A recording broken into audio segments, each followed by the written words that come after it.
right. Hello, everybody. My name is Martha Alter Hines, and I am back again with my very good friend who many of you know and love as well, Julia Balaz. So, as always, super, super, super happy to be with you, Julia. And today we're going to be talking about the star Regulus because at this moment, for all of us, we are recording this in July 11th, 2026. So, for the next couple of months, the south node of the moon is, well, currently the south node of the moon is exactly with the star Regulus, and it will be within that range for the next month, 2 months. And actually, also in addition, right now, Venus is with Regulus. So I was outside last night and I looked up toward the west right after sunset, and Venus is still so bright and so easy to see in the sky. I couldn't quite make out Regulus, but we can just know, when any of us, when we're outside right after sunset, I highly recommend looking up, and the brightest thing you're going to see in the western sky is beautiful, beautiful, amazing Venus. And we can just know Regulus, the star, is right there, and Regulus is quite visible. So I think we should be able to see it as it gets darker. And then we can know that the south node of the moon, which is not a visible object, but the south node of the moon is also right there with Venus and Regulus just immediately right now. So it's such a potent Regulus moment that we're in. And the eclipse season coming up in August 2027 is going to be highlighting Regulus as well. And yeah, and this conversation we're going to be having today is really following up on the last conversation we had about Fomalhaut, the star that's opposite Regulus. So that would be a beautiful video to go back to if you want to hear more about Fomalhaut. We probably touch on it a little bit here. But Yeah. yeah, so much alive. It's such a special star and such a beautiful time we're in. So welcome, Julia. Thank you, Martha. It's always such a joy to be with you and connect with your community as well. I just love the beautiful synchronicity of us having to cancel, I think, a couple of weeks ago when we wanted to record this. And this is the date when we could record 11th of July, and Venus is conjunct Regulus. So I'm just so glad that the divine synchronicity led us to this moment so we can beautifully channel the information and energetics and the love of the royal heart that Venus right now is activating in the collective. Such an I didn't honor. even think about that. Yeah, so we'll talk way more about what Regulus means, but just the gist is, right? Regulus is the heart of Leo the lion, and Venus rules the heart chakra. I didn't even put that together.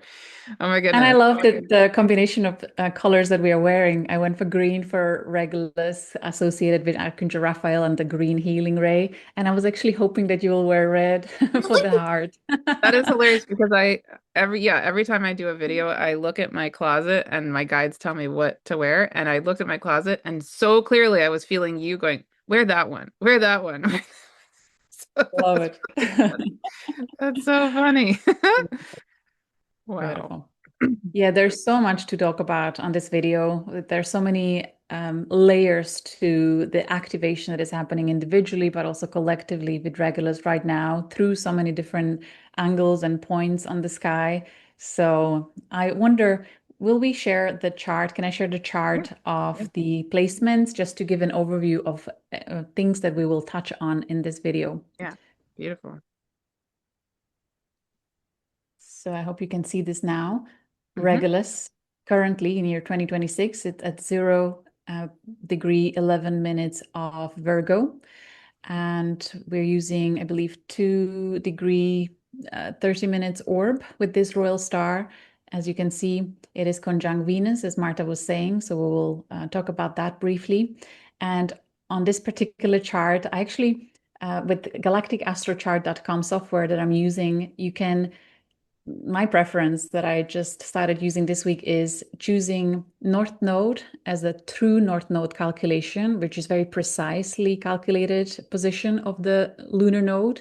And I'm using mean South Node calculation so I can see where both of them are because some astrologers prefer the mean lunar node calculation, which is because of the wobbly trajectory. It's like the average degree of where the lunar node is. So you can see there is almost 2 degrees difference between true and mean calculations.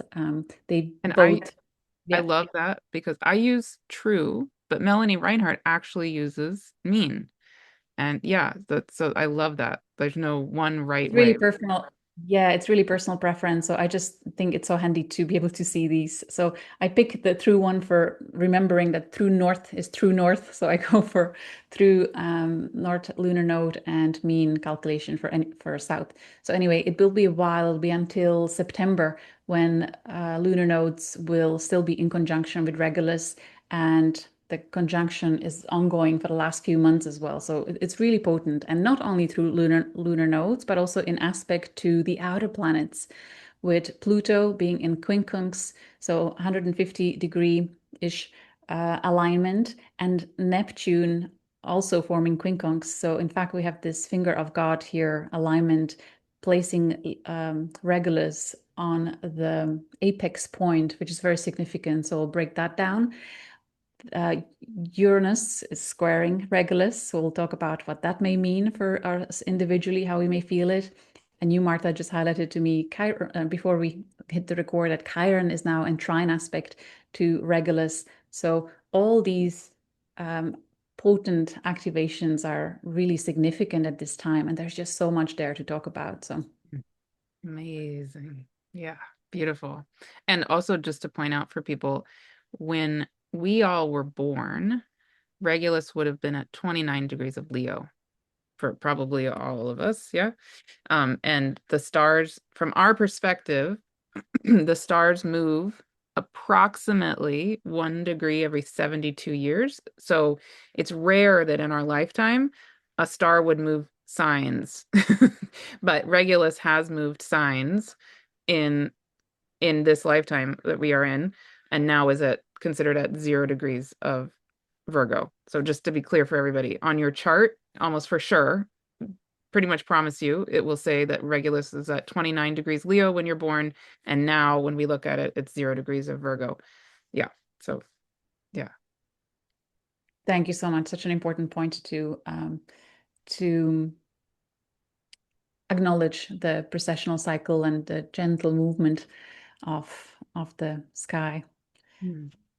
Yeah, there is a nuance I've noticed over the years working with people that have Regulus signature in their energetics. Whenever you have a planet that is anchoring Regulus in your chart through high degrees of Virgo, it manifests slightly differently when instead you have planets in high degrees of Leo and early degrees of Virgo. There's a nuance between them. So, since you kind of touched on it now, I'll mention it that with high degrees of Leo, it's a fixed sign, fire sign, masculine, young, energetic. The regular signature comes through the leadership, courage, building something that is of substantial value to others. There is, of course, shadow side of Leo and the bright side of Leo. So in the shadow side, there may be excess obsession with being seen and known as someone of high status and working on that no matter what, kind of disregarding others or having that needy, graspy way of expressing yourself, seeking attention. I think the generations of selfies culture uh, may somehow be influenced by this shadow side of Regulus. Maybe interesting to look at that link. It just kind of occurred to me now. And in the light side of high degree of Leo, or the highest evolved expression of Leo, is of course about realizing the sun within, the royal heart within, the divine inspiration that wants to just be oozing out into the world, no matter who sees you or doesn't see you. Simply enjoy being the sun, the ray of light and love. That is a blessing in this world. And when you get to that frequency, the magnetic presence and the manifestation of your reality is exponentially calibrated to just magic and joy and connections, and naturally building wealth as a result of that. There's just this magical um, law of being in your fullness and wholeness just for the joy of being.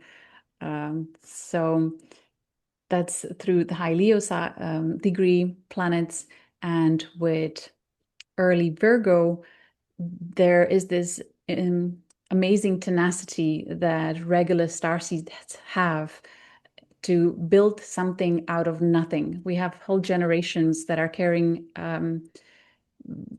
Regulus with their either on Pluto or Uranus, and we have highest number of millionaires and even billionaires around that generational signature. So again, building nothing, building generational wealth out of nothing. So tenacity of Virgo, high focus on building, um, improving something that can be improved, finding what people need and then delivering on it. Um, and the shadow side of it is, of course, the over fixation with perfectionism, never good enough, never enough information. So you can reflect based on your own chart placements. Is it Leo or is it Virgo that Regulus is coming through? Yeah. Would you like to add to that? Yeah, a couple things I'm thinking.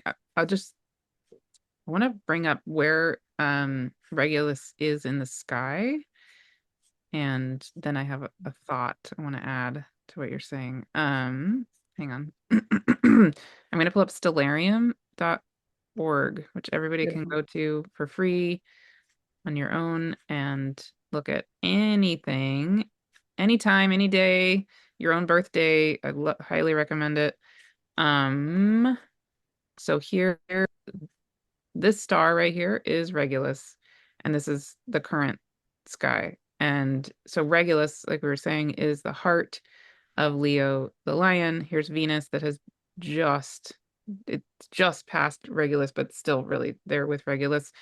Um, and and to clarify, there's a whole topic, right? But the sign of Virgo starts right here in the kind of part way into the constellation of Leo the Lion. So the end degrees of Leo overlay the constellation of Leo, but most of the constellation of Leo is actually in the sign of Virgo. So like right here, if you have a Tropical planet sort of astrology. Mhm. yeah, if you have a planet sort of in the middle of the Leo constellation, that's actually kind of in the middle of Virgo.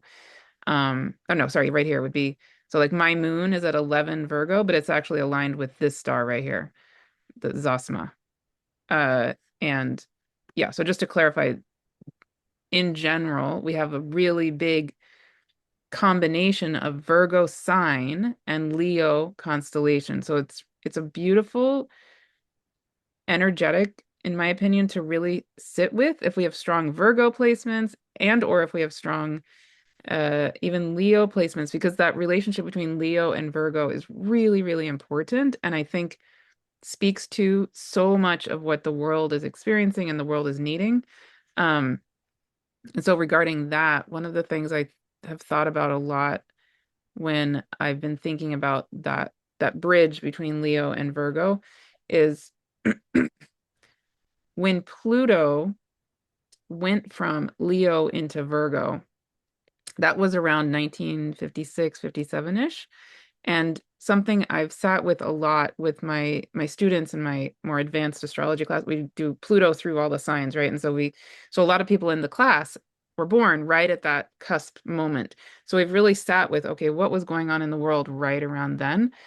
And and one of the big themes, of course, is that World War II had just happened. And so there's this sense of power, Leo, power getting really out of balance, like really inflated, and a lot of misuse of power, right? And then it feel I don't know, but it feels to me like a lot of the people whose souls chose to come in once Pluto was making the transition, especially into Virgo, it's like what I've heard from a lot of people I work with who have Pluto in Virgo, and especially that sort of transitional moment, it seems like a theme often is a sense of guilt. Like their souls are here to rectify the out of balance Leo energy that happened or whatever, something like that. So a lot of healers came in. I mean, people with Pluto and Leo or Pluto and Libra, like we have we're all healers. It doesn't make us not healers to not have Pluto and Virgo, but it does feel like a big theme that the Pluto and Virgo generation seems to have a lot of people who really want to be of service, partly to correct the out of balance Pluto and Leo energies, right? So now, fast forward to now, when we have um, the south node of the moon at 0 degrees of Virgo, about to enter Leo, well, guess what? I think we could look around the world and feel really similar themes. And so that's one of the things I'm personally hoping for as the nodes switch on July 29th. The true node is going to switch signs. And my wish would be that as Regulus is so highlighted and as this Virgo Leo dance is so highlighted, that we are able to within ourselves, like rather than projecting out there, we're angry at XYZ, within ourselves, I think there's an opportunity to really hone the beauty and all those high qualities you were talking about with Leo energy, and also to get very clear about any out of balance ways we even just individually have been, even on subtle levels, with regard to power, with regard to leadership, with regard to all of that, coming into a much more humble place, yet still holding our power fully, both at the same time. It's very tricky. Yeah. So those are some of my thoughts. Yeah. This is so brilliantly insightful. Thank you so much, Martha, for revealing that puzzle piece. That's Mm, significant. Really mm. amazing. And then Uranus generation 1961, 62 was also born on that fence, Mm. energetic. Wow. Hmm. So powerful. So I wonder now we can perhaps transition into Chiron, trine, Regulus to guide us and help us heal these wounds and um, rectify or transmute that sense of guilt that that we were born into generationally. Would you like to speak? And Chiron now also is on that threshold between two signs. That's Yeah. quite interesting. There has to be more to that there. Yeah, beautiful. And I would love to hear from you as well, because I have my Chiron at the very end of Aries, 28 degrees of Aries. So I am in my Chiron return this year. Uh, but Chiron now is just peeking into 0 degrees of Taurus just for a couple of months right now as we speak. And then it's going to go back into Aries. And I'm going to continue to have my Chiron return all of next year. um, but you natally have your Chiron in Taurus. So we hold both of them, right? And Chiron currently is bridging the two, which is fascinating. And it's trining, like you're saying, the South Node right now and Regulus. So yeah, I mean, the obvious kind of connection with all of that would be such incredibly beautiful, potent energy for healing all the themes that we're just talking about, the out of balance power, all the things. Another thing though that came up for me in a group I was holding yesterday, so beautiful. I mean, if I think about it, just on a simple level, not even thinking about Regulus, just thinking about the fact that Chiron now is at 0 Taurus. It has to do with Earth, has to do with our bodies, has to do with our relationship with the Earth and our bodies and our self-value, all that. Trining the South Node at 0 degrees of Virgo. So a big theme that I think could be very alive for people, and that came up a lot in this group yesterday, is this, it's like a need or a reminder to focus on the basic self-care of ourself as an earth body, like an earth being. What does our earth body know? What does our earth body say? What do we need? And those daily routines, Virgo, um, making sure that we're taking care of just the really basics. So, like they seem so simple, but Am I getting the sleep I need? Am I eating clean food? Am I drinking enough water? Like, all those kind of things. Am I getting the right kind of exercise, getting fresh air, blah, blah, all of that? Um, we can really get out of whack with that, right? So that's a whole topic, but it feels connected in here. And even leadership, when leadership is out of whack, I would say part of the being out of balance in a leadership energy is you're very out of balance with the truth and the rhythms of real life or earth, right? Somebody who's truly, truly honoring the rhythms of Gaia probably would be doing a pretty good job of leading. I don't know that, but the two definitely seem like they go together. What are your thoughts? Yeah. Absolutely brilliant. Yes, I think it's such a wonderful reflection of evolutionary forces being manifest through what we see in the sky and how it impacts us. It's really, we are talking about evolution, something that is or each generation correcting issues from previous generations, realizing we are inheriting something. And this Virgo has such a beautiful quality of improving whatever it receives, ability to improve existing into something better, to the next level, to the next octave. And then Leo, uh, following Virgo, correcting something in Virgo with something in Leo, I feel it's about bringing joy into these everyday decisions because Virgo can become very serious and very, um, yeah, serious in those little mundane things, chop wood, carry water, forever, little things that make big difference. But Leo comes to not to forget joy because it's such an essential part of being, Yeah. right? Not to And forget lighting that. up our heart. Mm. Yeah. Yeah. Absolutely. I have very strong Virgo energy, right? Virgo moon, Virgo ascendant. Yeah, significant planets in my sixth house. So yeah, I can get into that kind of mode, but then to bring in the heart of again the Leo, the lion heart and the Leo heart and the Venus heart, all of it. It's like, ugh, let's yeah, right, exactly. Be in play, be in joy, be in creation. What is real creation energy? It's so alive. And yeah, things naturally play and dance like dolphins and puppies and you know that's the natural state of being, actually. Yeah. Yes. Hmm. So let's remember that.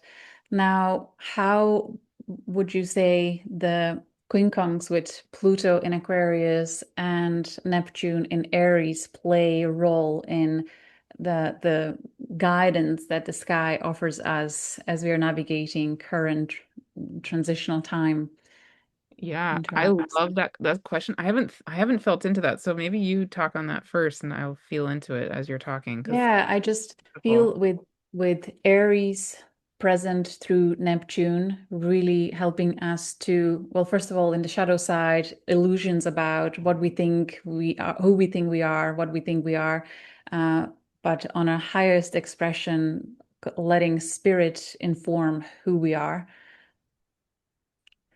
And since there is synchronized aspect with Pluto in Aquarius as well, the the spiritual guidance of our I am presence in this world needs to be in harmonious relationship with the collective impact.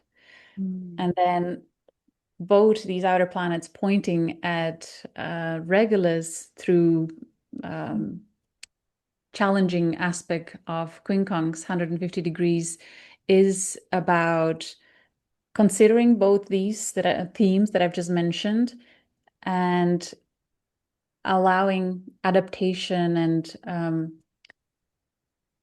adaptability of personal needs, wishes, and desires with collective well-being and being in harmony with others. So making sure that as we are growing into embodiment of divine leadership, that both are in harmony, our individual needs and our collective relationship in harmony with not just the humanity, but also Mother Earth, nature, and the entire cosmos. But it feels like with apex being on Regulus and collective south node, that we are all, each individually and collectively, experiencing an opportunity of revisiting echoes of choices that we were presented with at some point in the past in history, where we had potential of using our power, using our resources in one way or another. And it's okay if in the past we chose for selfish reasons, or if we were afraid to do the right choice because of the consequences that were pressured upon us from others. It's okay. Can we forgive ourselves and instead see the lessons and learnings and evolution that came as a result of it? And knowing that because those hard choices were made in the past, now we know better, so we can decide better. So, can we say yes to this beautiful opportunity that is presented to us guilt-free, with joy in our heart, knowing that this time we can make the right choices in combination of everything that we discussed here and do the right thing. And I'm so inspired by so many that are rising to power, whether through financial world, building companies, social media presence, impact. So many are choosing to lead from the heart. It's so beautiful to see the rising of divine leadership in the collective. So thank you, each and every one who says Yeah. yes to that. I'm even thinking of Pam Gregory with her recent giving campaign. What a beautiful example. Yeah. Yes. Yeah, exactly. We can put a link to that. Yeah. Yes. Yes. Um, and so something's coming up for me as you're talking that I could share.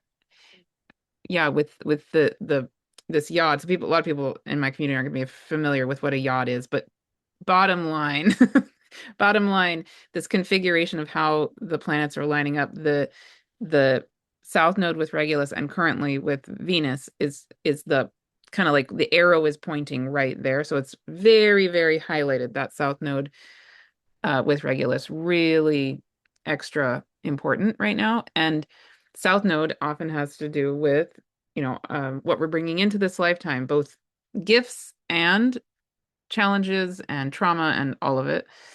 So what's coming up for me with that is in my July month ahead video, which people can go and watch, at the very end, I channeled this experience um,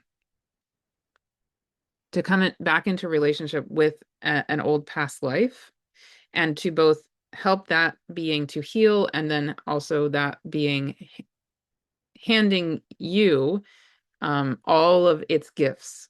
So this came up because I had an experience myself about a month and a half ago that was so profound, and I can just describe it briefly. But Um, that um, so long story short, basically I was at a like dance thing at my yoga studio, and it was like an intentional kind of personal dance thing, not like dance for like performance. And what happened for me was just spontaneously out of nowhere. It wasn't being led in this way, just this kind of thing happens to me in those kind of spaces. Um, I I saw the woman that I was in my very last life before this lifetime. She came right in front of me, and she had an extremely traumatic life. I mean, extremely, extremely, extremely. She was a very powerful healer, but like was ostracized and lived on the side of the village in South India. And, long story short, she had a very difficult life. And I can remember her death very clearly. Also, extremely, the gist was, as she was dying or I was dying, she was an incredible grief, like incredible, incredible grief and guilt and guilt. And so last month when I had this experience, what ended up happening was as I was dancing, I had this image that I was holding her and I was kind of like rocking her, and I had my hand on the back of her heart. And this is so Regulus, actually, in a certain way. Regulus at 0 Virgo specifically, Um, and I held her while she cried and she grieved and she grieved and she grieved. And then it transitioned into I was holding her like this as she died.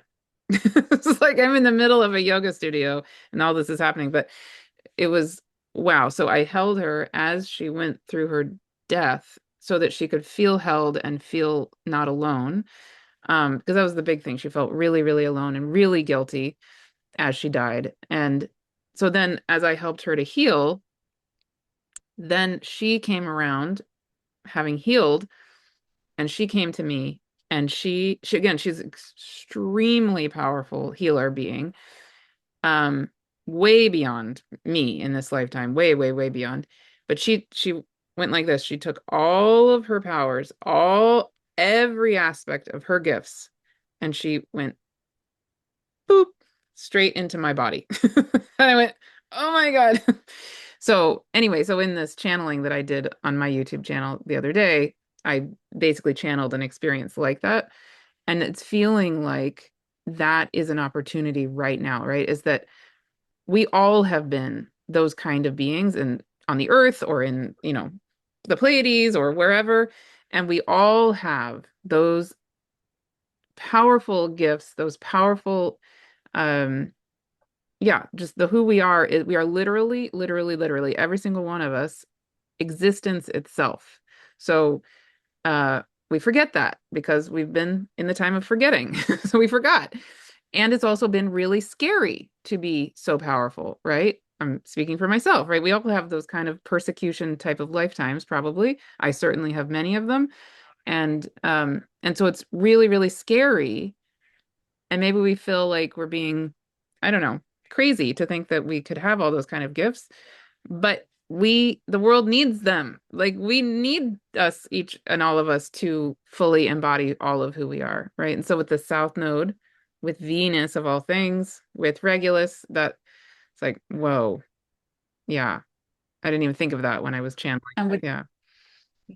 amazing, such a great example of what it is like when we allow healing to take place through witnessing, compassionate witnessing of something that took place. So I find it extraordinary that all the outer planets are in hard aspect to Regulus and South Node right now, but there is this grace of Venus there right now with Chiron that just entered into new sign in trine aspect. So really the focus is on, first of all, I think the evolution that is almost forced on us through the outer planets in hard aspect um, to Regulus and South Node uh, cannot take place unless we allow the healing and love and compassion to for us, for our own journey from the past, for our ancestors, for previous generations, for the Atlanteans. So many people are holding so much grudge with the Atlanteans for whatever was. May we hold compassionate witness stand so that learning, so that gifts can be received in exchange. There are so many souls, so many experiences that just are waiting to be witnessed with non-judgment. If we Mm, can do mm, that, they will they will reunite with their source spark and oh, then naturally gift us, like you just demonstrated in your story, is just a natural result of compassionate holding space for healing without presenting a calculated um, aspect of this, really just naturally allowing the unfolding to take place of this magical process that we are all participating in. yeah. Amazing. Mm. Love it. Do you feel like there's maybe you've talked about this in other places, but do you feel like with the South Node about to enter Leo, that the that in Atlantean energies could be more alive and ready for that kind of healing? Is that there for you? Well, they are right now during this transit because asteroid Atlantis is exact conjunct Mars and it's activated with Mars-Uranus conjunction this entire summer. 2026 Atlantis asteroid is highly activated with Uranus and Mars, which means the Atlantean memories, the echo of Atlantean choices and experiences is relived at this time. It Wow. is alive and it is liberating. And no wonder that so many individuals are spontaneously, Uranus, remembering and taking action on what they knew in Atlantis from through gifts, language, technology, insights. So, but this time, the sky is clearly guiding us to make sure that this time the heart stays connected, the heart stays at the center point. So I think Regulus Leo, the heart of lion, is such a beautiful symbolic representation and reminder of that. And as you said, when we go out, especially in the northern hemisphere, and look at the sky, seeing Venus right there, Mhm. she's channeling that um, Leo's heart wisdom at this time to us. How beautiful. Absolutely. So so then the one aspect I think of uh the relationship to Regulus right now that we haven't fully touched on yet, you just brought up, which is Uranus squaring the nodes and Uranus therefore squaring Regulus. Yeah. And Uranus is going to be squaring also the lunar eclipse on August 27th. So it's a big player, big player. And on that August 27th eclipse, the sun will be at 4 degrees of Virgo. So, but still close to Regulus. Um, yeah, do you want to touch any more on any of that?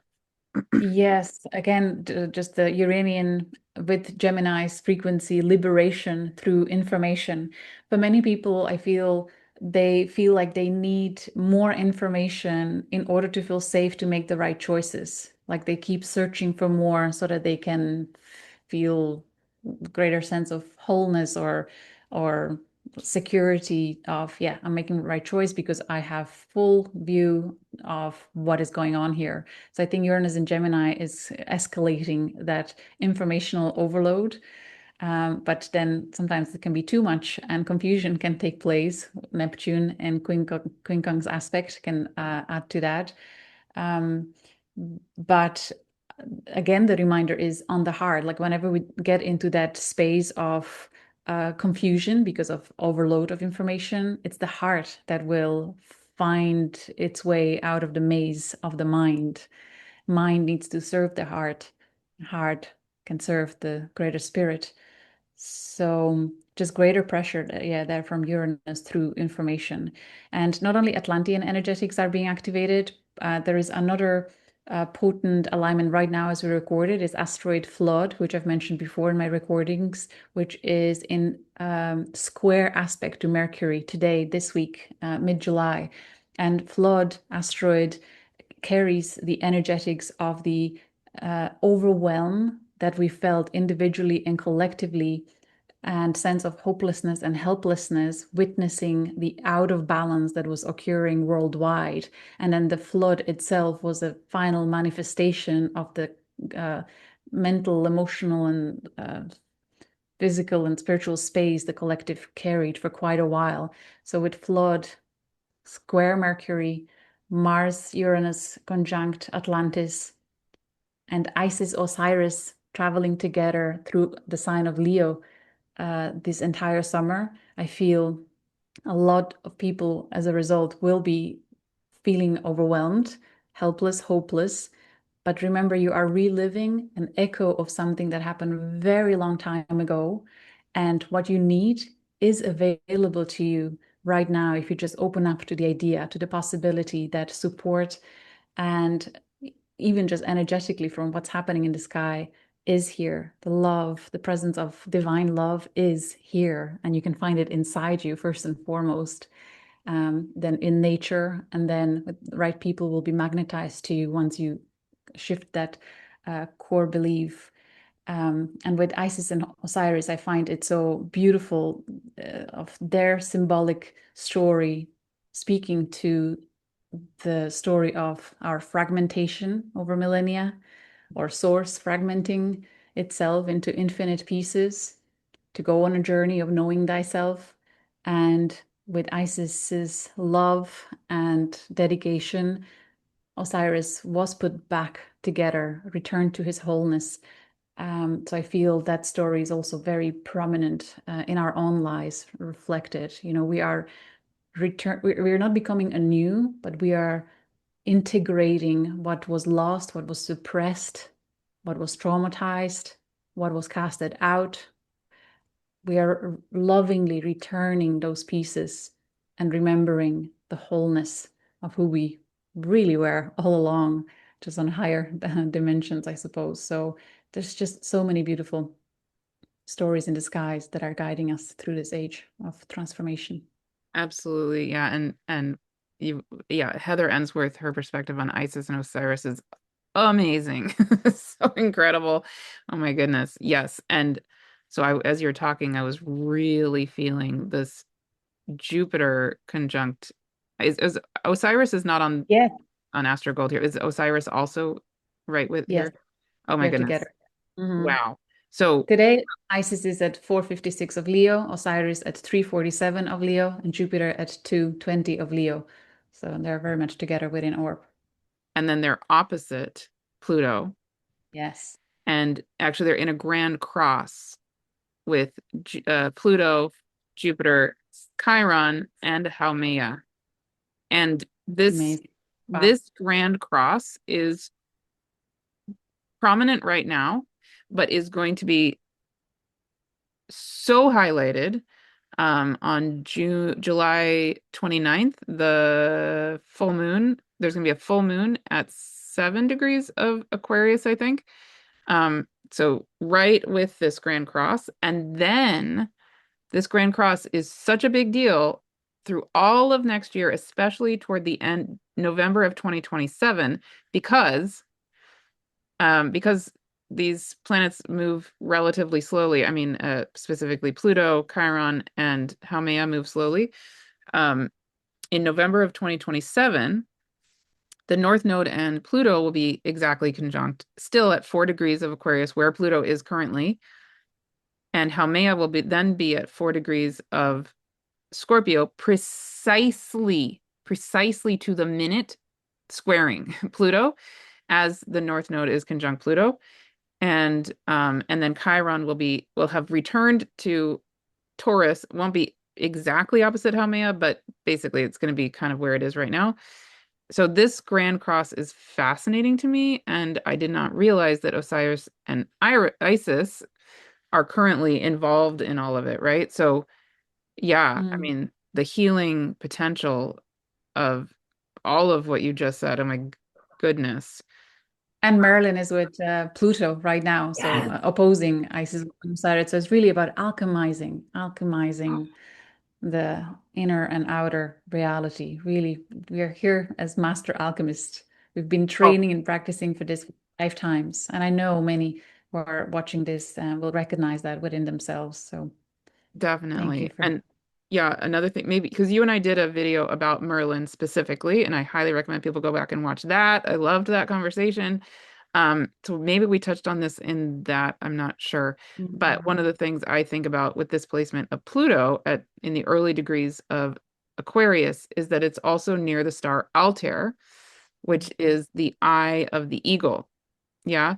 And so Aquarius has this quality, but also Altair and Aquila, the eagle, all have this quality of being able to take the eagle's perch, like separate ourselves in a healthy way from if we are feeling like you were saying, sort of bogged down or hopeless or helpless or just kind of depressed or like spinning and things aren't. Yeah, because I've been hearing this from a lot of people, just feeling like I have no idea what is going on. I have no idea what I'm supposed to be doing. I just feel bad all the time. If that's going on for people, these energies are so supportive to just, again, in a healthy way, not in a dissociative way, but in a healthy way, take a step back, right? And Uranus actually also trining Pluto, trining Altair, and squaring the nodes also is giving us this ability to take a step back and get the bigger picture of everything. So yeah, so we're not lost in what can feel like a complete nightmare because the earth is struggling, right? But we're not here to just collapse into the struggle. We're here to be presences who do have that ability to step back and hold the bigger picture. Yeah. Oh, yeah. If you cancel your screen share, I just want to add one more puzzle piece to this that I just Yeah. realized Yeah. with um, Mercury conjunct stars of Gemini, Pollux, and Castor, and in connection to that flood and Atlantis, that it can be overwhelming seeing so many different perspectives and the division that's in the world. And I feel Mercury actually in retrograde and then will return through this degree once again is guiding us to hold sacred space from the center, holding compassionately all perspectives as valid or valued, because the story or mythology of Castor and Pollux is about uniting completely different energetics through love. There was bond between um, um, two brothers. One had a father who was God, another was mortal, and they wanted to be together for eternity. So it's about us holding bridge between divine and human. Um, I have a blog on that on my website and video on that if people would like to dive into that as well. So I just think it's intriguing that that alignment is there too at Yeah, this time. absolutely. Yeah, definitely. And you touched on that in one of our recent videos, and I have mentioned you touching on that in many of our recent videos because I loved what you said. I'm just trying to look Thank you. currently who is still with Castor and Pollux. Which planet? There's some. So Mercury is at Oh, 2158 of Cancer. Mercury is conjunct both these stars, and Pollux is at 23 of Cancer and Castor at 20 of Cancer. So Mercury is right there in between the two of them. I just So I just made a video about this the other day about our new moon coming on Tuesday is with Castor and Pollux. Oh my goodness, with Mercury. Yeah, yeah, yeah, yeah. And so I, important for yeah. us to Mhm. recognize the connection to divine and human, and let it both be equally important and united through the heart, through the love. Yeah. And one thing you talked about in our previous video, which I just appreciated so much, I'll just say it again, which is that there is a lot of this narrative out there about split timelines and Mm. split this and split that and so, living in a 3D way is bad and it's to me really unhelpful. Really, really don't like it.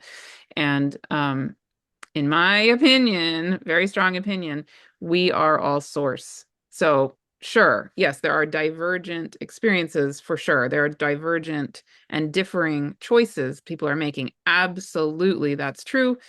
And I don't like the trend of framing that as people separating from each other because we're all source, right? The whole point is that we're in the time of great remembering, and the remembering is all about releasing the illusion of separation. So why are we having the twins just go off into their outer space, No, they're twins. They're still they are each individuals and they might be having very different experiences. One is mortal, one is immortal, all the things, but still they are held in that love of unity with each other, right? That's the ultimate, ultimate, ultimate truth.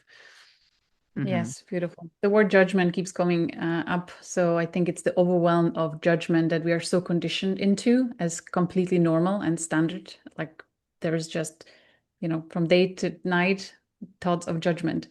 I feel that really needs to be transmuted. And it's only through love, through heart. And Yeah. it's fascinating, actually. I see now that Spica is conjunct that asteroid flood as we speak, and Spica is square Mercury. So in on Castor and Pollux. So the divine feminine wisdom of Spica star is guiding us to hold compassionate, beautiful, powerful divine state of letting love flow or flood the the old patterns and wash them away. How about that? Exactly. That's my North Node 24 Libra. Yeah. Beautiful. Mm. Nice.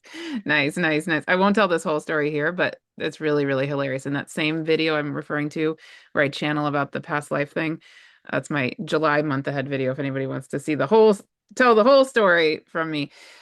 Basically, very long story. I My guides had me do a photo shoot which is very embarrassing. And so I did, and this is on the night of the most recent full moon, which is a full moon in Capricorn, and I was standing in the ocean, in a flood, and when I was in the middle of this photo shoot, I was in this very, glowy gown and whatever, and what my guides had me do essentially was to allow the totality of the full power of the real divine feminine, not the Barbie, not the like I'm trying to look 22 years old or whatever, but the divine feminine that is all of us, no matter what, always. Um, and so I was just, trying to let that happen and let go of any of my embarrassment or whatever. And at the end of the photo shoot, the sun had set, the big red full moon was rising over the cliffs. I was standing in the ocean, like in the waves, so my dress is like getting all wet, whatever. But and then I looked up, and of course, who was setting in the western horizon? Venus. Oh my Oh, God. Venus. Yeah. So then I just like went like this, and I felt Venus, the light of Venus just go boom straight down into my body. And it's like, yeah, just the full real divine feminine just landed in me. So it was Venus, ocean, moon, like all at the same time. Yeah, so that's fascinating. Flood on the North Node with Spica. That's yeah. Yeah, not on the North Node. Oh, It's square On my North Node. on Sorry. your North Node. Sorry. Okay, got But it. with squaring Wonderful. Mercury. Right, right, right. Mhm. That's right. Yeah. We mentioned Uranus and Pluto generations that are carrying Regulus conjunct signature, but there's also Saturn conjunct Regulus that occurred in 1977 and 78.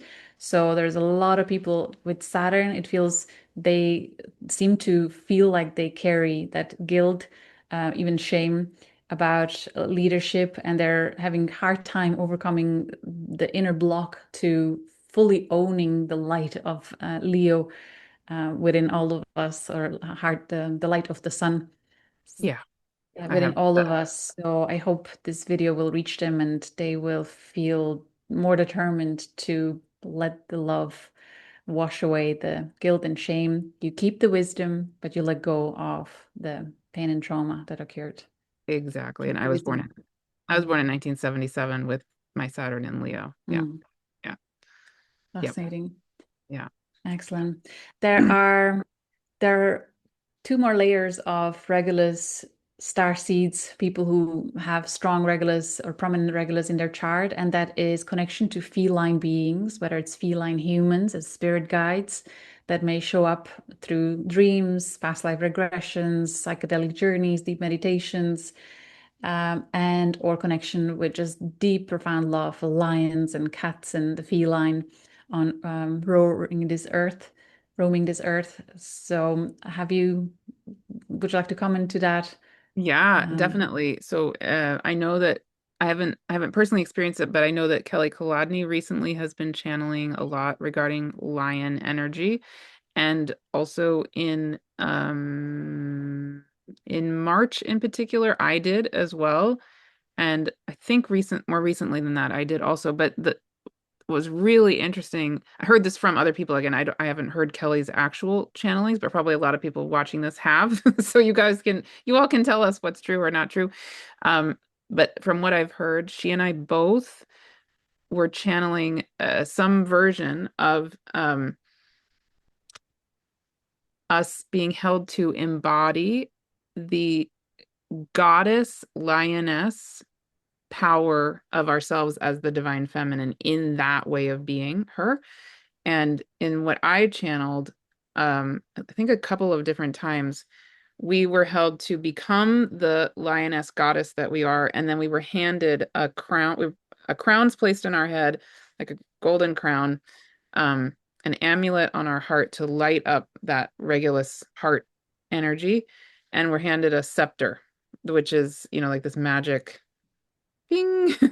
Um, yeah, that's fascinating. and yeah, I've lost track of the things I've channeled, but yeah, anyway, yeah, so that's definitely been a theme in the last few months, which I found, yeah, really interesting.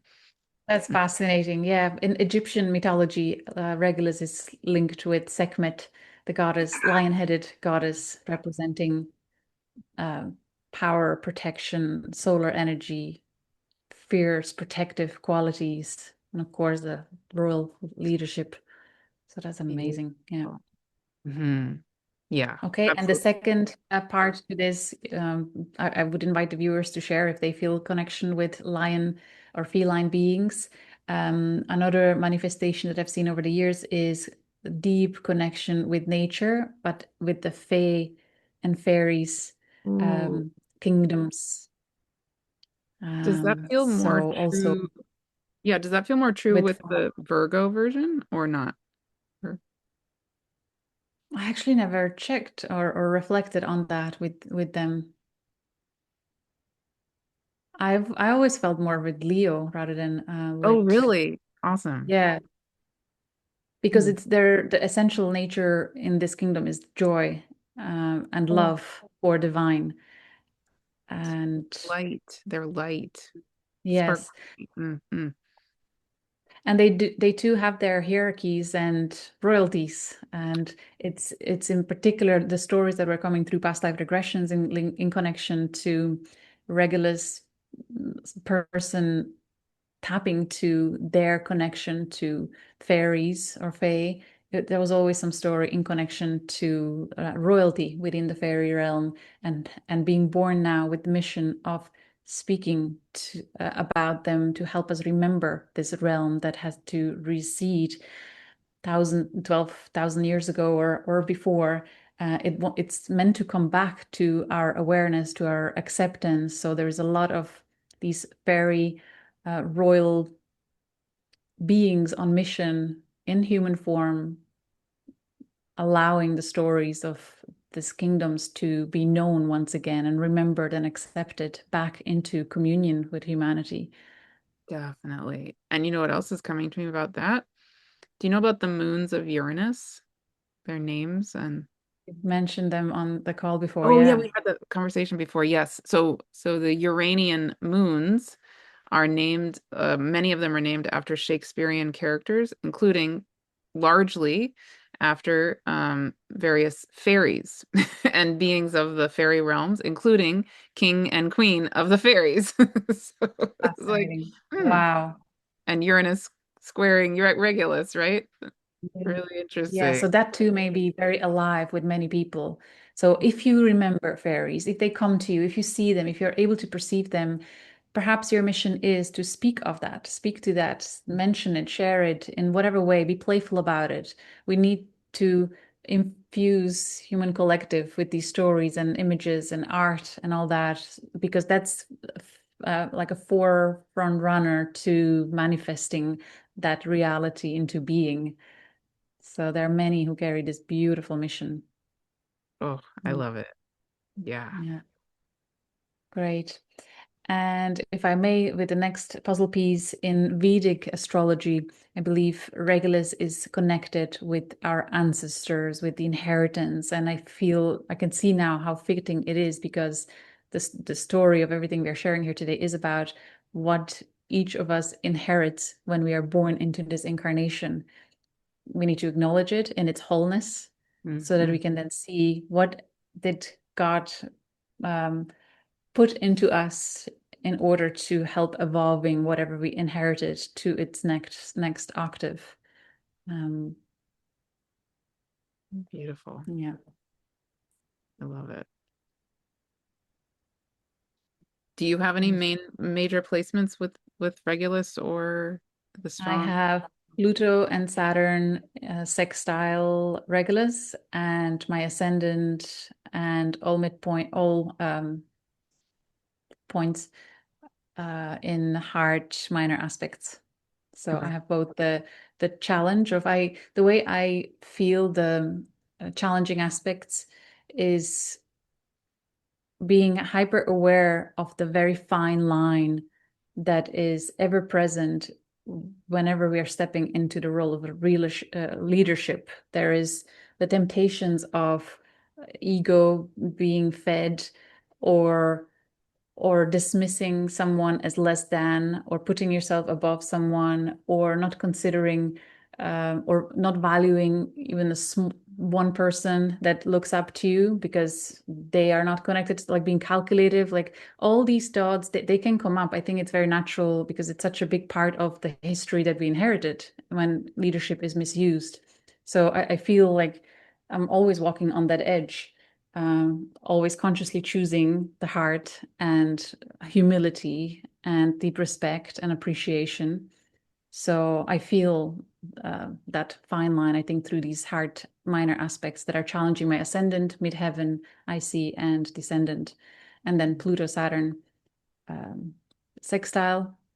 There is I suppose I take inspiration because sextiles I would always see as inspiration and guidance and blessings from outside in. And I feel inspired by divine leadership that I witness in so many in the world. And that takes me further. So, Hmm.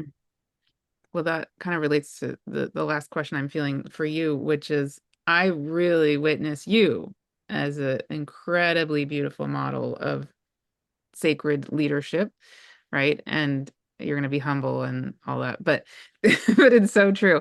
And it's so rare, these qualities that I witness in you.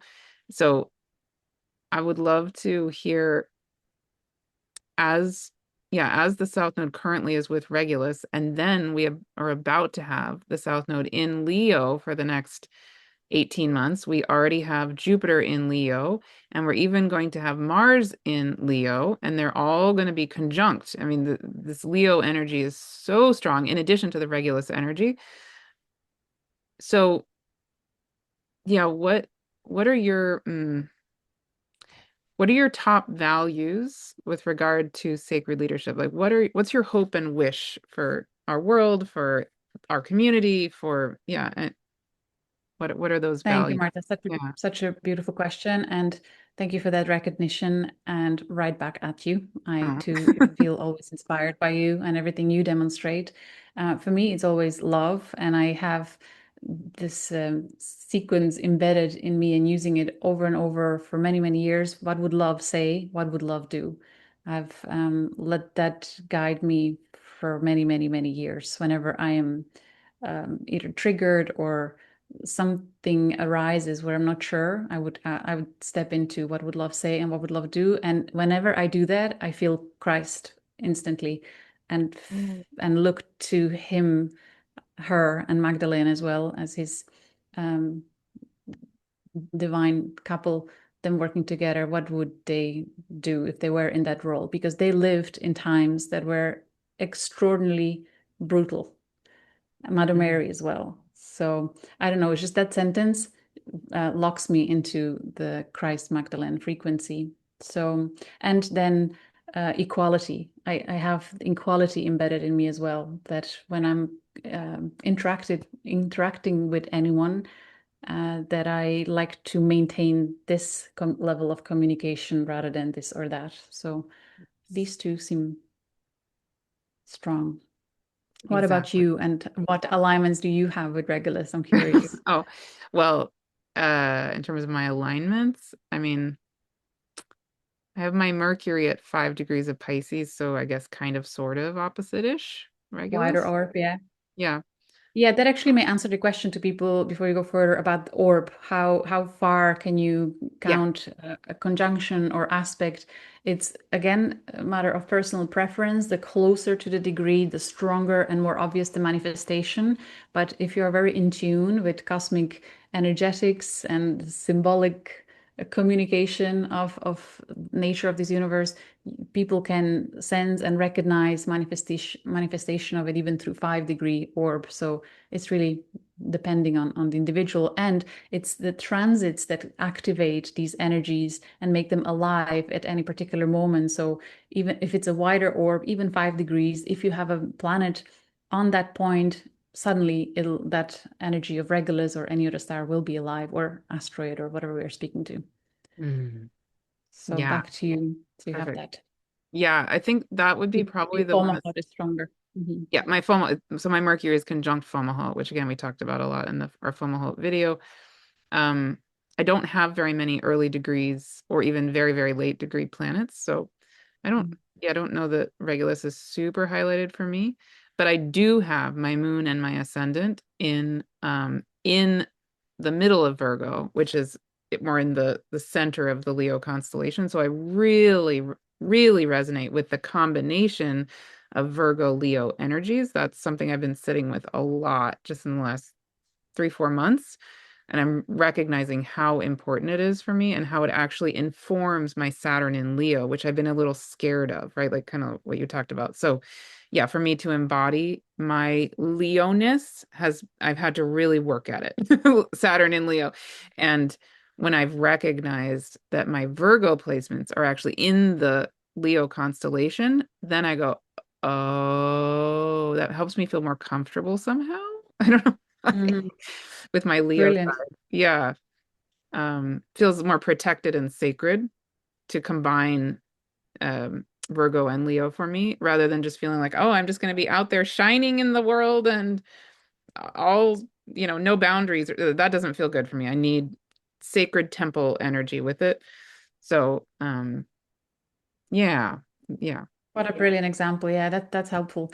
I'm glad that we remembered now the former heart because I would love to speak to those that feel strong, more anchored in former heart frequency, and the Mm. activation was quite strong with lunar nodes uh, and Uranus squaring former heart happened a few months prior to Regulus alignments.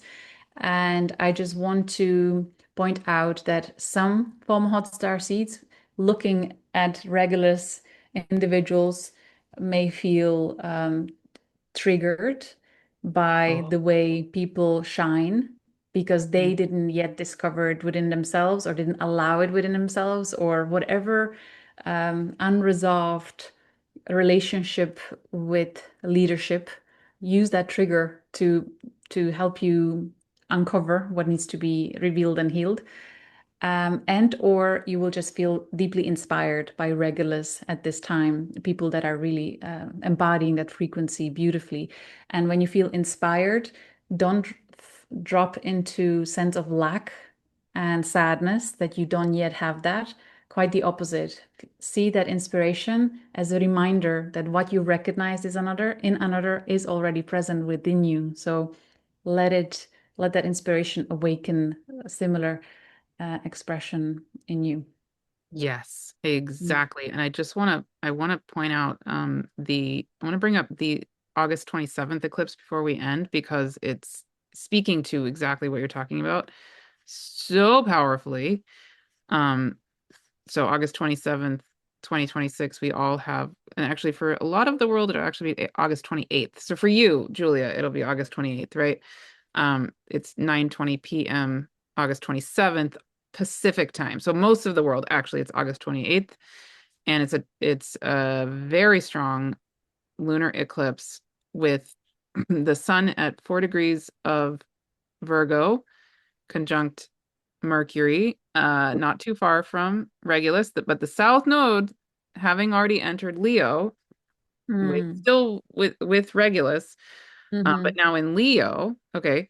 And then over here on the other side, the North Node having moved into Aquarius, but the full moon exactly conjunct Fomalhaut, 4 degrees Pisces, with Estrella of all things. Like that's a whole other topic. But, I mean, right? So it's Brilliant. this full moon lunar eclipse, and it's all squared by Uranus here, 5 degrees of Gemini. It's this lunar eclipse on is going to be basically bridging all of the things we just talked about, everything. Regulus, Fomalhaut, um, Uranus, you know, the Pluto, the Neptune, the Yeah, all the things. And actually, amazing. And an yeah. aspect to Neptune in Aries as well, Yeah, and and Chiron. Yeah, Chiron. yeah, yeah. Mhm. And yeah, very, very, very powerful. So, yeah, I think that theme of feeling not good enough absolutely could be alive for a lot of people, a lot of us, and just let it go. Please, please, please let it go, right? Um, Mm. yeah. I'm hearing, I'm sensing joy. Love and Mm. joy is such a signature to awakening what you are destined to contribute with. Because there the opportunities and the choices to what how you can lead. And by the way, it's not only through, you can remove the slide if you feel like it. Oh yeah. It's not only through communication and being actively involved in social circles, media circles. It can be through art, through dance, through gardening, through just demonstrating, making right mini choices, the little things that matter in your everyday life experience. But where I was going with this, how did I start? The The bridging. joy. Yeah, Oh, the joy. yeah. That when you're presented with these many choices, and especially those with Uranus in Gemini, we have a million creative ideas flowing through. Like the creative juices are so um, abundant at this time for so many people, especially strong Gemini individuals. But the way out, or how I at least decide is there joy or not? If there is no joy, I'm not going to do it. I'm not going to create it. There has to be joy. I have to enjoy it, and that's when it's most well received. So I hope that little tip helps as well. Yeah, absolutely. And I just feel like I want to add a couple other things about what I witness in you because I want to, but also I feel like it's just such a beautiful modeling of a lot of this. Another aspect of your way of being and your leadership is this incredible heart-centered generosity too, right? It's like, and yet with such clear boundaries. You are so good at naming your sacred yes and your sacred no. So clear, so clear. And at the same time, when it's a sacred yes, you give your whole heart, your whole being just shines, and you are so easy to give. And yeah, give so easily and so generously. And I just feel like it creates this sense of true abundance, even like, right? And I even could feel abundance being a theme with Regulus, with Yes. Yes. yeah, yeah, even with Leo, like the overflowing sense of abundance that's just natural when we're in that state of joy. Like we think of dolphins playing and jumping and laughing, I don't know, they're not laughing necessarily, but I feel like they laugh. Um, that's like real actual abundance in a sense, right? And I feel that with your energy. Mhm. Thank you. Thank you. And what a beautiful demonstration of we can only see in another something that's already present within us, because you could equally just flip this and say all these things about yourself. But yes, that natural law of what you're giving, you're actually receiving as well. And that's such a strong symbolism of Regulus. Mm. 100%. And I must add that I wasn't as good at this even in recent years. So I have to thank Pluto for squaring my natal Pluto and Saturn for over a year or two, where before that transit, I was saying a lot of yeses and got to a burnout and a health issue, which then, thanks to Pluto Uranus, it came to light that pattern, and I was able to transmute it, change it, said a lot of no's in that particular year, but it really made a big difference. And now it feels much more balanced. So, yeah, we are all guided there. Yeah. Yeah, beautiful. Mm. Any other last thing before we close? No, I think I exhausted all my notes. No, that's it. Thank you so much, Martha. Of course. Thank Always you. such an inspiration. Oh, don't you have a course and an event coming up? Please I tell us do. about that because I do. I would love to share about that, and I want to highlight the things that you have going on. Yes, so for me, on July 22nd, if you're hearing this before then, I am going to be holding something I'm calling a Star Magic Party. And, and in that, yay, speaking of joy. yeah, exactly. And that gathering is for anybody who joins my Stars Speak course, which I actually held. You were one of the guest speakers. Um, I actually held the course last year and it completed in April of 2026. But now I have converted it into a self-paced version and I have discounted the price by like 90%. It's way, way, way less expensive than it was. And it's mostly for you to do on your own, but it's incredibly rich. I highly recommend it. And what I'm going to be doing on July 22nd for all people who have joined the self-paced version, I'm going to hold a live gathering that will also be recorded where you can ask questions, you can share what's coming alive for you in the course so far, and I will channel a star. I'm not sure who was going to come through yet. Um, and if enough people join, I will hold those live gatherings like quarterly. So far there's enough people signed up that I will definitely be holding the July 22nd one. It's looking likely that I'll also probably hold one in another 2 to 3 months.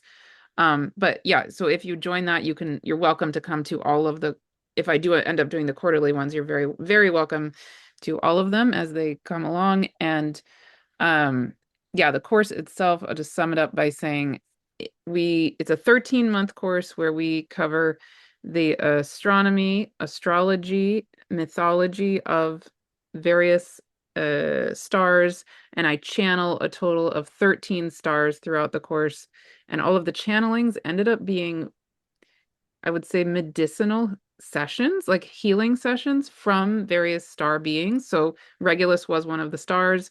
Oh, and something I didn't even talk about about Regulus that's so super amazing to me is that, Regulus is the heart of Leo the lion, but in my Star Speaks course, we talk about the astronomy of each of these stars. So with Regulus, one thing we talk about is the fact that Regulus actually is a four star system.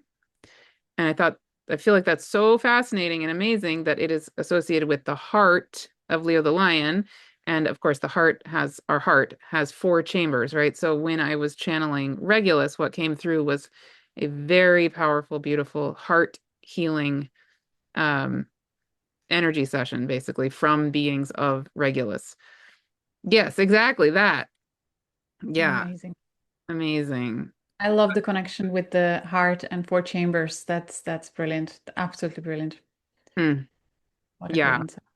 So yeah, so it's a really, really special course, and it has five guest speakers, including Julia, Heather Ensworth, Kaylin Castell, Divine Harmony, Julia Balaz, and then Chris Skidmore comes in every single month. So there's 13 sessions with Chris doing the mythology associated with these stars, and then the other four of you come in once in the year and give your brilliance on a topic. And yeah, so yes, join that if that calls to you.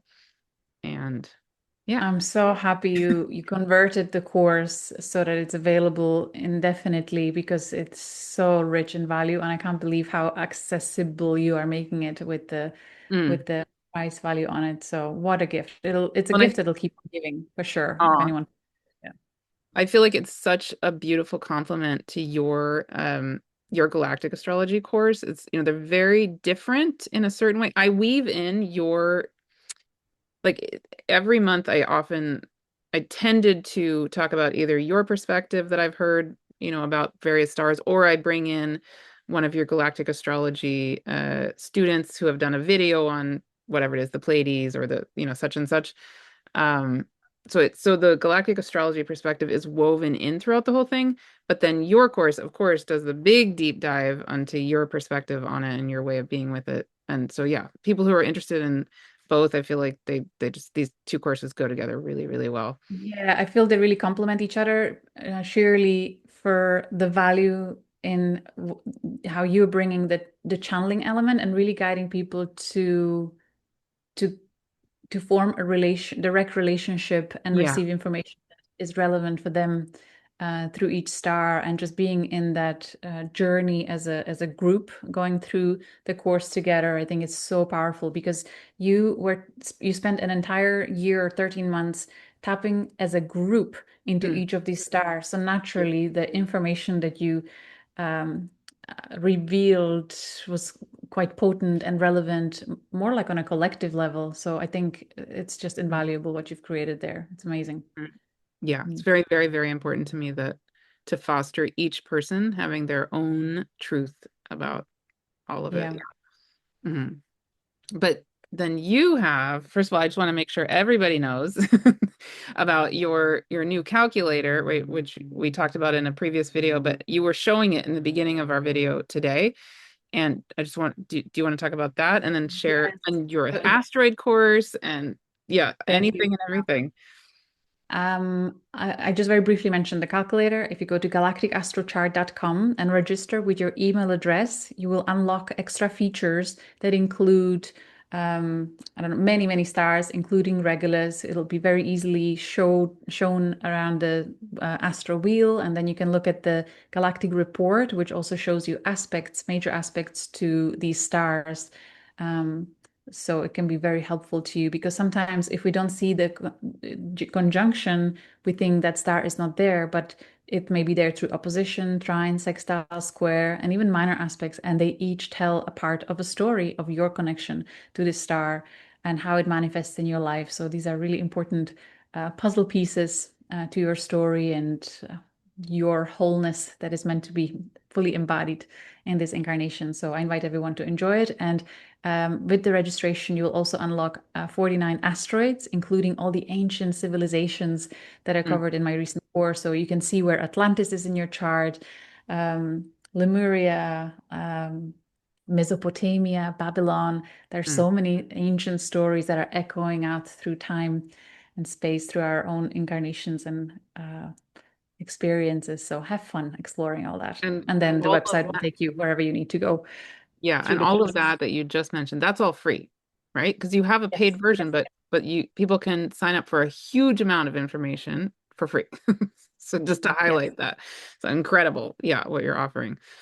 Yeah. I think there's what I love witnessing the most is that people who are not necessarily drawn to astrology because they're more maybe in their creative right brain operating system anchored, it's okay. They don't have to know all these astrological terms because the heart knows. And what I see over and over, and I'm sure you, Marta, too, with your community, that we are if we are meant to know something, if we are meant to know a name of a star or name of ancient deity or anything, if we are meant to know it at any particular time, it'll come to us very clearly through dream, through person talking about it, through book that falls out of a shell.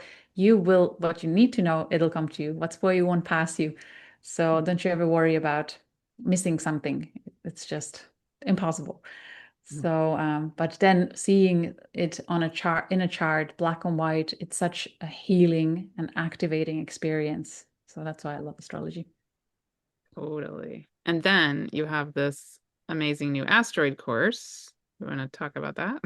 Yeah, we talked about it in other course, Yeah. other videos. Well, it's on the website. People can explore the whole website and each course's description. I don't want to go on and on because we are already maybe Yeah. hour and a half or so into Oh, it. But thank you okay. for your time and interest and love and support. I really appreciate it. It's a Absolutely. never-ending journey of this self-discovery. Yes. Yeah. Yeah. Well, thank you, Julia, so much. Truly, you are such a beautiful friend. You're such a beautiful person. You're such a gift to the world. And oh, Thank so you, Marta. good. Right back at you. I just one last astro note Mhm. that I forgot to mention. Jupiter will be conjunct Regulus next summer. So this theme, this topic will be ongoing or kind of extended then with Jupiter as well on Regulus. So whatever we are healing now, maybe Jupiter, by the time Jupiter gets to Regulus, there'll be so many awakened, activated, divine leaders. There's so much amazingness that we are co-creating together.